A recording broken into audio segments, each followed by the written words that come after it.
Приветствую! Для регламентных работ, ремонта и профилактики лентопротяжного механизма кассетной деки Pioneer CT777 приобрел на аукционной площадке eBay.com, торговых площадках AliExpress и Озон несколько товаров. В течение почти года получил 1, 2, 3, 4, 5, 6 мелких пакетов и один конверт. Точнее 7 мелких пакетов, я один уже распаковал, это был вот такой мотор. Приступаю к распаковке остальных. В ноябре прошлого года получил вот такой конверт, доставленный почтой Германии в Беларусь. Покупал на eBay комплект пасеков для моей кассетной деки Pioneer CT3 семерки. В комплекте 2 плоских пасека, 1 квадратного сечения и резиновое кольцо на диск Идлера с внешним диаметром 16, внутренним 14 и толщиной 2 мм. Тут отмечено, что этот набор подходит к тем моделям магнитофонов, которые оснащены референц-мастер-механизмом. 2 плоских пасека, 1 квадратного сечения и вот такое кольцо резиновое, оболочка Идлера. Так, самый большой широкий пасек. Полудлина большого плоского пасека 120 мм, его ширина 6 мм. Полудлина другого плоского пасека 98 мм, а ширина около 4,5 мм. Ширина пасека квадратного сечения 1,5 мм, а его полудлина 68 мм.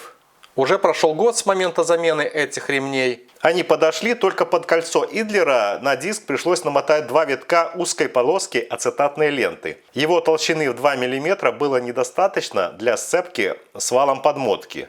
Но однажды, коснувшись основного мотора, который вращает 2 маховика, я заметил, что он именно под нагрузкой, то есть только в режиме воспроизведения, сильно греется да так, что обжигает пальцы. Здесь уже стоит не оригинальный мотор, а китайский аналог. Пришло время его заменить.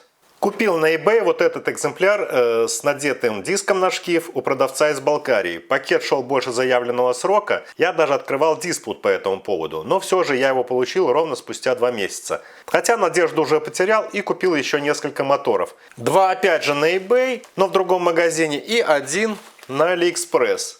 Средняя цена за мотор $7-8. Этот пакет получил через 23 дня, доставили из Сингапура. Цена за 2 мотора $14.58.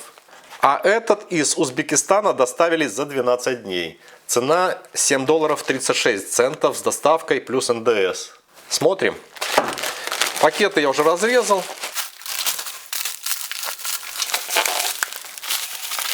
Два моторчика. А здесь так открывается. Один моторчик.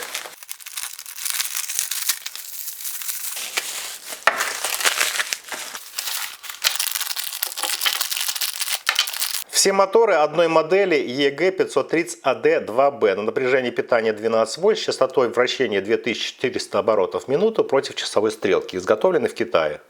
Их диаметр 32,3, высота 24,6 и высота подъема шкива ровно 10 мм или 1 см.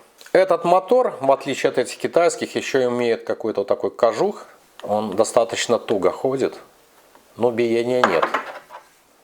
Этот хороший, но крутится легче, даже проворачивается дальше. Такой же и этот качественный. Но не все так стучат. А вот у этого биение сильное. Пальцами чувствуется, да.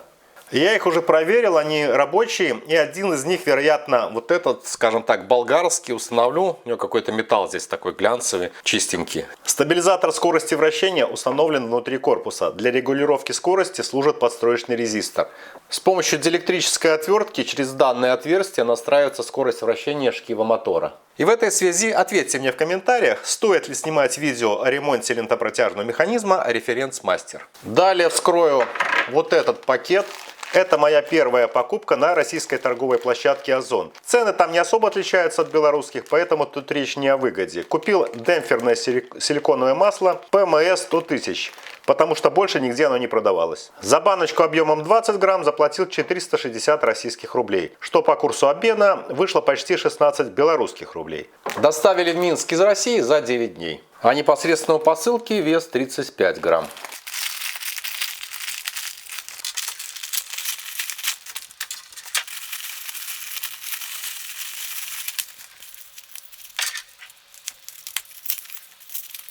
Здесь написано смазка силиконовая, вот 100К, 100 тысяч. для дифференциалов 20 грамм. И применяется для демпфирования или замедления узлов. Например, тонарма электропроигрывателя, дифференциалов радиоуправляемых моделей. По консистенции, по вязкости она мне напоминает чем-то мед. Ее можно использовать для замедления открывания крышек кассетоприемника.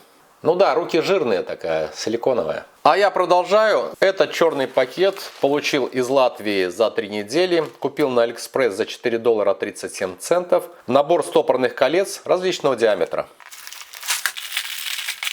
Продавец предлагает два варианта. Я купил набор из 200 колец вот в таком капроновом футляре с защелкой. На крышке указаны размеры внутреннего диаметра или диаметра оси, на которой эти кольца защелкиваются. Каждого по 20 штук. Маленькие кольца уложены в отдельные пакетики.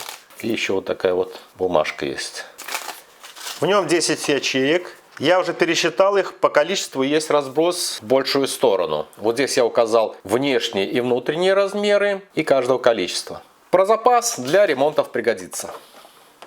И там же на Алиэкспресс, только в разных магазинах, купил резиновые ролики для лентопротяжного механизма кассетные деки. В этом пакете их два, в этом один. Оба пакета доставили из Латвии приблизительно за месяц. Эти два ролика стоили за два ролика $3.40.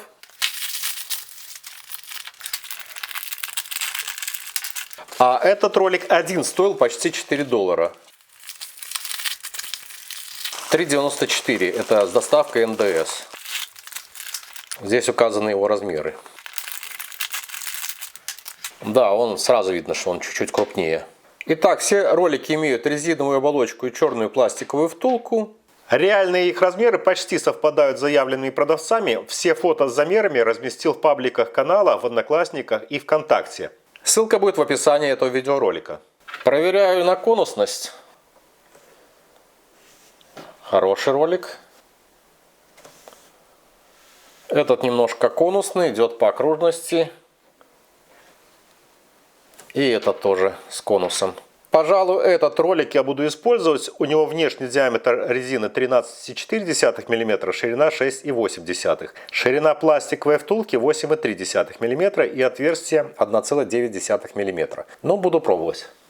Вот такие товары были на сегодняшнем обзоре. Если кому-то что-то оказалось полезным, ставим лайки, подписываемся на канал. А я вас благодарю за просмотр и до встречи на этом канале. Всем пока!